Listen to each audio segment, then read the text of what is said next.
Olá, seja bem-vindo a mais um Conversa Pública. E hoje nós vamos falar sobre amputação.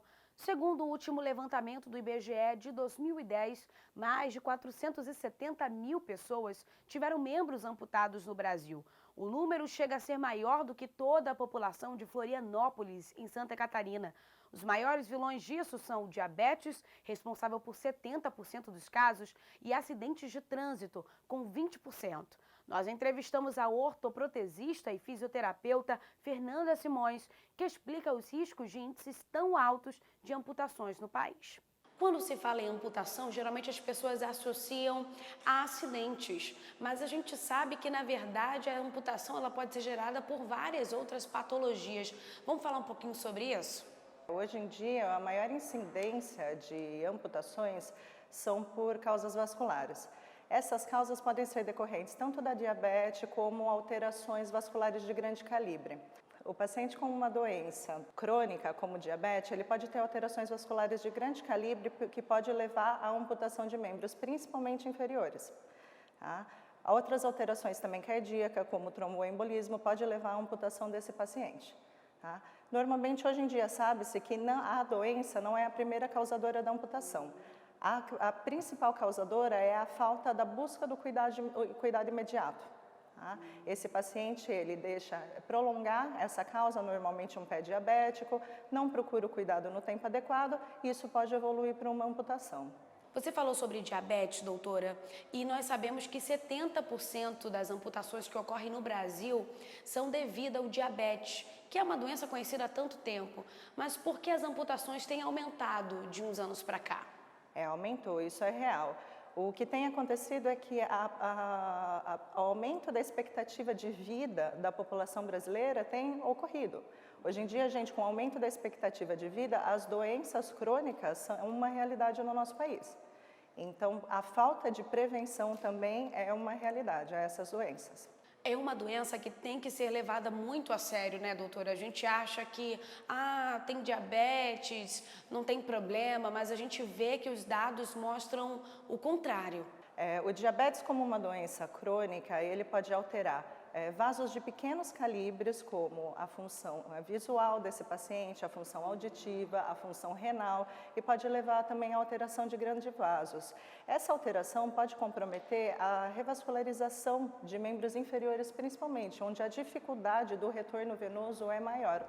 Tá? Então, esse paciente, nos primeiros sintomas, ele tem que procurar um médico especialista, um médico clínico, um médico da família, para ele estar tratando essa doença. É uma doença possível de tratamento, possível de controle, possível principalmente de prevenção. Hoje em dia, a gente sabe que muitos casos seriam prevenidos com exercício físico, alimentação adequada, uma vida diferenciada. Além do diabetes, doutora, quais são as outras causas que levam à amputação de membros inferiores? Hoje em dia, sabe-se, a maior incidência, não só no Brasil, como inclusive nos países avançados, a maior incidência é o diabetes, é o problema vascular, decorrente de algumas patologias crônicas. A segunda maior incidência é o trauma. Dentro do trauma, a gente tem o acidente de trânsito. Para os membros inferiores, é a principal causa. Para os membros superiores, a gente tem o acidente de trabalho, que é muito recorrente. Então, a perda de dedos, a perda de parte dos braços, tá? Normalmente associado ao acidente de trabalho. Tá? Nos membros inferiores, a alta incidência é acidente de trânsito. No Rio de Janeiro não é tão recorrente, eu tenho visto, eu estou aqui há 2 anos atuando, mas em São Paulo o índice de acidente de trânsito com moto, principalmente em jovens, é muito alto, Então, essa é a segunda maior causa de amputação no Brasil. A tendência tem sido, e a gente tem verificado, um aumento nessa incidência, principalmente por um trânsito mais agressivo e uma maior incidência de carros, motos. Tá? Então, é uma alta frequência, principalmente em jovem. Infelizmente, esse tipo de amputação, quando esse paciente é socorrido e chega no hospital, nem sempre é uma amputação eletiva. Tá? O médico que socorre esse paciente, a equipe que atende ele inicialmente, vai tentar salvar a vida desse paciente. Então, nem sempre ele vai conseguir deixar esse coto adequado para uma protetização. Tá? Essa visão tem mudado, principalmente eles fazem o possível, com certeza. a visão de um coto funcional tem mudado, de amputação tem mudado e os médicos têm buscado não só efetivar uma amputação daquele membro, mas efetivar uma amputação funcional, para que esse paciente tenha uma reabilitação adequada mais tarde. Nós vamos agora para um rápido intervalo, mas não saia daí. Tem muito mais no Conversa Pública de hoje.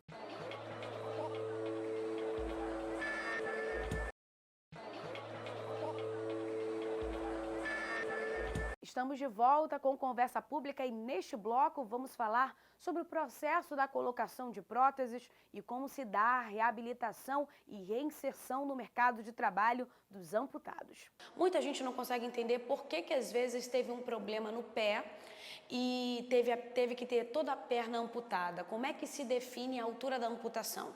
Sim, a altura da amputação normalmente é definida pela equipe médica, equipe cirúrgica. Essa equipe vai avaliar até onde esse membro está de uma forma mais simples, vivo. Tá? Então, essa equipe vai avaliar até onde é viável manter um membro, um coto com a vascularização ativa, um membro funcional, e a partir daí eles vão definir o nível de amputação. Tá? Hoje em dia é muito importante que haja um trabalho da equipe multidisciplinar. Quando a gente tem vários profissionais envolvidos na amputação, o resultado final para o paciente é fenomenal. Tá? Então, quando a gente consegue trabalhar a equipe médica em trabalho conjunto com a equipe de reabilitação, de fisioterapia, um terapeuta ocupacional, psicólogo, que é muito importante na reabilitação desse paciente também, e o ortoprotesista. Na conversa, no tratamento em conjunto com todos esses profissionais, a gente consegue definir, junto à equipe médica, que tem a palavra final, onde vai ser o nível de amputação ideal para aquele paciente. Por quê? Dependendo do nível de amputação, antigamente, por exemplo, tinha-se a ideia de que quanto mais longo, melhor. Tá? Hoje em dia sabe-se que funcionalmente isso não é o ideal. Por quê? A disponibilidade de componentes modernos hoje em dia é muito ampla. Então, quando conseguimos ter espaço adequado para colocar componentes para a gente ter uma variabilidade possível de uso na protetização daquele paciente, isso é o ideal. Então, conversando, trabalhando uma equipe em conjunto na reabilitação desse paciente, se possível antes dessa cirurgia, a gente consegue definir o quão boa vai ser a reabilitação desse paciente e a reinserção dele no nível social, laboral, que esse é o objetivo final. Agora falando sobre prótese, doutora Fernanda, qualquer pessoa pode fazer uso de prótese? Isso vai depender da avaliação inicial. Chutando um pouquinho e levando em conta as nossas protetizações, os nossos pacientes, 99% são protetizados e efetivamente. Tá? O que é preciso? A avaliação inicial, antes mesmo da cirurgia, é o ideal. Quando não possível, esse paciente, o mais rápido possível, tem que buscar orientação fisioterapêutica e de um ortoprotesista. Quando ele busca essa orientação, vai ser feita uma avaliação física inicialmente desse paciente. Com essa avaliação física, a gente vai conseguir definir graus de contraturas musculares, força muscular, qual foi o déficit desse paciente pelo período de repouso prolongado no hospital, por exemplo, dependendo do caso. Então, todas as deficiências decorrentes da cirurgia, sendo ela traumática ou vascular, nós vamos definir por essa avaliação física. A partir dessa avaliação física, a gente consegue definir o que a gente precisa trabalhar com esse paciente, o que eu preciso ganhar, qual deficiência eu preciso sanar e principalmente trabalhar esse coto. Tá? Nem sempre é possível recuperar a força muscular do coto e hoje em dia sabe-se, através de vários estudos, de que isso não é tão importante. A grande importância é a gente trabalhar o paciente como um todo, graus de força muscular nesse paciente integralmente, principalmente musculatura central de tronco desse paciente. Tá? A partir daí, então, a partir dessas definições e dessas avaliações, a gente inicia esse processo. O que eu citei um pouquinho antes, o trabalho do coto. O que seria o trabalho do coto? Assim que esse paciente tem uma liberação médica, logo após a retirada dos pontos, é como ocorre no Brasil atualmente, a gente inicia o enfaixamento do coto. Esse coto ele vai ser trabalhado. Por quê? Ele chega para a gente edemaciado, inchado. Tá? Ele vai ser trabalhado com um enfaixamento adequado, bem orientado, para dar formato nesse coto. Esse formato vai facilitar e vai promover o uso correto da prótese. Todo esse processo já faz parte do processo de reabilitação do paciente, né? Tem mais detalhes nesse processo? Não, todo esse processo faz parte da reabilitação. Na verdade, aquela avaliação anterior, até mesmo da cirurgia, quando possível, já está integrada no processo de reabilitação desse paciente. Quando a gente fala em reabilitação, a gente não está falando só em fisioterapia. A gente está falando em reinserção social e laboral desse paciente. Esse é o objetivo final. Por isso, trabalho em conjunto com todos os profissionais. Doutora, é possível levar uma vida normal depois de todo esse trauma? É possível. Completamente. A maioria dos pacientes reabilitados e reinseridos na sociedade, eles retornam inclusive para a atividade laboral. Então, quando esse paciente tem uma abordagem ideal antes da cirurgia ou logo após, ou imediato, logo após a cirurgia, e começa esse processo de reabilitação, que nem sempre é a colocação da prótese imediata.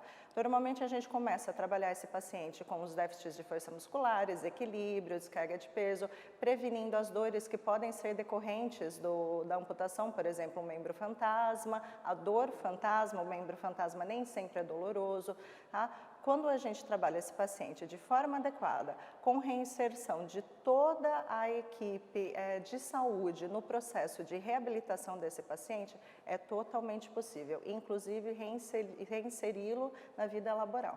Você falou que é possível ter uma vida normal depois de tudo isso, né? Mas, além do papel físico, os profissionais, a fisioterapia, o papel de um psicólogo é primordial nesse momento, né? O mais impressionante de trabalhar numa área de reabilitação com um paciente amputado é você ver a superação desse paciente. Isso é impressionante e é prazeroso. A maioria dos pacientes vem com uma necessidade de um acolhimento psicológico. Eles precisam entender essa perda, eles precisam trabalhar essa perda e entender que aqui existe, é uma vida nova, uma vida diferenciada, mas existe vida e reinserção e reinício dessa vida com liberdade. Doutora Fernanda, nossa conversa foi ótima. Tenho certeza que o pessoal lá de casa entendeu um pouquinho mais sobre esse período conturbado, mas que pode se tornar bem melhor com a ajuda de um profissional. Eu que agradeço, muito obrigada e vocês são sempre bem-vindos.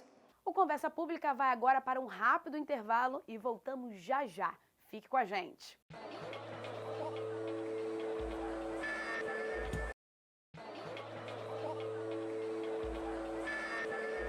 Voltamos com Conversa Pública falando sobre amputação no Brasil. E neste bloco nós entrevistamos o Nelson Martins, um jovem empreendedor de 33 anos que foi vítima de uma bala perdida em agosto de 2017 e teve que amputar a perna direita. Ele nos conta como tudo aconteceu e como conseguiu dar a volta por cima com uma prótese. Conta um pouco pra gente como é que foi esse período. Isso aqui foi em agosto de 2017. Eu estava com a minha família numa churrascaria, com a minha amiga grávida de 7 meses. A gente estava lá, tranquilão, lá, vendo o jogo do Flamengo e tal. Aí passou um carro atirando para matar um rapaz. Mas ele entrou para dentro do estabelecimento. Aí uma bala perdida matou um rapaz com um tiro no peito. O outro amigo meu, ele tomou um tiro na barriga. E eu, incrível, uma bala ela ricocheou e pegou na minha perna. Entendeu? Aí tal, meus amigos me levaram à pressa para o hospital, né?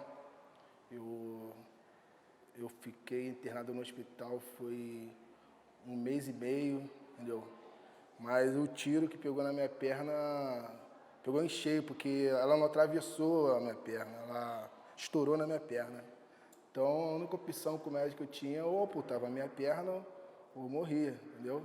Porque o tiro acabou com a circulação da minha perna, entendeu? Para mim foi um baque muito grande, né? Porque eu sou novo, entendeu? Mas quando ele falou comigo que tinha que amputar minha perna, eu fiquei assim, sem reação, né? É muita emoção que eu bati, eu sempre lembro disso, entendeu? Porque eu tiro disso de exemplo, porque eu tenho amigos meus que tomaram o tiro na perna e eles não tiveram assim o milagre que eu tive de continuar vivo, que meus amigos tomaram o tiro na perna e morreram, que são polícias. Nesse momento, o apoio da sua família, de médicos especializados, fez a diferença? Com certeza, fez a diferença. A família foi foi principal, apoio da minha mãe, do meu pai, dos meus irmãos, entendeu? Porque foi uma notícia muito, assim, o médico falou muito frio comigo, tinha que botar a minha perna. Então, o psicólogo no hospital, entendeu? Quem ficou muito comigo no hospital foi meu irmão gêmeo, entendeu? Ele sempre me dando conselho, me falando que agradecer a Deus por estar vivo, entendeu? E eu acho que a minha maior assim, se hoje eu dei a volta por cima, eu agradeço a minha família, porque a família é a base de tudo. Voltando um pouquinho para o momento da amputação, Nelson, o que passou na sua cabeça quando você recebeu a notícia que teria a sua perna amputada? Naquele momento, no início, a gente não é de ferro, né? A gente é ser humano, então quando amputou minha perna, eu falei pro meu pai que minha vida acabou, que a vida... Acabou minha vida, eu tinha minha profissão de metalúrgico, entendeu? Essas coisas. Mas eu conheci um médico no hospital que quando ele me deu a notícia que ia amputar minha perna, ele me pegou um telefone pra mim e me mostrou, cara, tu vai amputar sua perna, mas olha esse telefone aqui, tem um vídeo aqui, tá vendo essas pessoas usando a prótese? Tem a vida normal, você vai ter sua vida normal também, entendeu? Aí isso daí foi me fortalecendo, entendeu? Que eu, graças a Deus, eu agradeço a Deus pela minha vida, que eu estou vivo hoje, eu não fiquei paraplégico, nada. E eu coloquei minha prótese, hoje estou conseguindo ter minha vida normal, nessa caminhada. E como está sendo hoje esse período de reabilitação que você tem passado? Está sendo para mim muito bom, né? Eu sou um rapaz que sempre gostei de praticar esporte, então eu vou para academia com a prótese, consigo fazer exercício com a prótese, com equilíbrio, que eu estou tendo aqui no Autoboc aprendendo, entendeu? Quando eu botei a prótese em mim, acho que parece que eu tenho minha perna de volta, né? Uma sensação maravilhosa, sente renovada. Hoje eu tenho certeza que você é um exemplo de superação para muita gente, mas como foi no início, o período de você se superar, passar por esse momento difícil e dar a volta por cima? Hoje em dia eu sou um exemplo de muita superação, porque quando eu perdi minha perna, eu sempre fui um rapaz muito vaidoso. Muitas pessoas acharam que eu entrei em depressão, porque onde eu moro, eu sou morador de Nova Iguaçu. No meu bairro eu sou um cara muito vaidoso, sempre gostei de se arrumar bem, diferente das pessoas. Então quando eu botei a minha perna, as pessoas, esse rapaz vai entrar em depressão. Mas é um amigo meu que é pastor da minha igreja, falou, cara, você sempre gostou de se arrumar bem, vamos criar uma marca de roupa pra você. Aí bolando um nome e tal, supere. Então, exemplo de superação, supere, quem supera vence. Porque você perdeu uma perna, mas Deus te deu asas para voar muito mais além. Aí eu criei uma marca Supere, que é através da minha marca de roupa, que eu comprei minha prótese, entendeu? Hoje em dia a minha marca está expandindo, graças a Deus. E hoje eu estou virando um empreendedor na parte de moda, de roupas, entendeu? Além da musculação, hoje você pratica outro esporte? Sim, eu estou começando a praticar agora o CrossFit, entendeu? E em breve eu vou, através de um amigo meu, que ele é para-atleta do Vasco da Gama, ele vai me levar para me conhecer, para começar a praticar um esporte no Vasco da Gama. E já decidiu qual? Ainda não, mas ele vai me levar lá, eu vou começar a praticar. Ainda não decidi, ainda não. Nelson, você tem noção que hoje você inspira muita gente? Hoje em dia eu passo a minha superação para muitas pessoas, né? Hoje eu estou vendo onde eu moro no meu bairro que eu sou exemplo. Tem pessoas que falam que eu sou um exemplo, sou um guerreiro, porque, tipo assim, hoje em dia eu passo a minha superação para muitas pessoas. Igual eu conheci um rapaz que ele perdeu a perna no metrô do Rio de Janeiro, entendeu? Tem 4 meses isso, e eu vi nas redes sociais que ele estava chorando, se lamentando, e eu passei minha superação para ele, eu entrei em contato com ele, eu mandei meus vídeos meus que eu tenho no Instagram, eu malhando na academia, tendo a minha vida normal, que eu falei com ele, se eu venci, tu vai vencer também. E hoje a minha maior felicidade é que ele se espelha em mim, entendeu? E eu vou passando, eu sempre estou nas redes sociais, hoje em dia, Instagram, Facebook, a gente vê casos das pessoas que perdem a perna no acidente de moto, e sempre procuro entrar em contato com essas pessoas para passar a minha superação, entendeu? Que eu falo com a pessoa que, infelizmente, aconteceu essa fatalidade, algumas acontece essa fatalidade, mas mas sempre tem um caminho bom, pô. A pessoa pode botar prótese, ter vida normal, entendeu? Claro que ela muda um pouco, mas consegue ter vida normal. Nelson, eu queria te agradecer por essa entrevista, por ter compartilhado um pouco da tua história com a gente. Com certeza, você é uma inspiração para mim e para muita gente que está em casa. Obrigado, prazer é meu. O Conversa Pública de hoje fica por aqui. Obrigada pela sua companhia e até a próxima.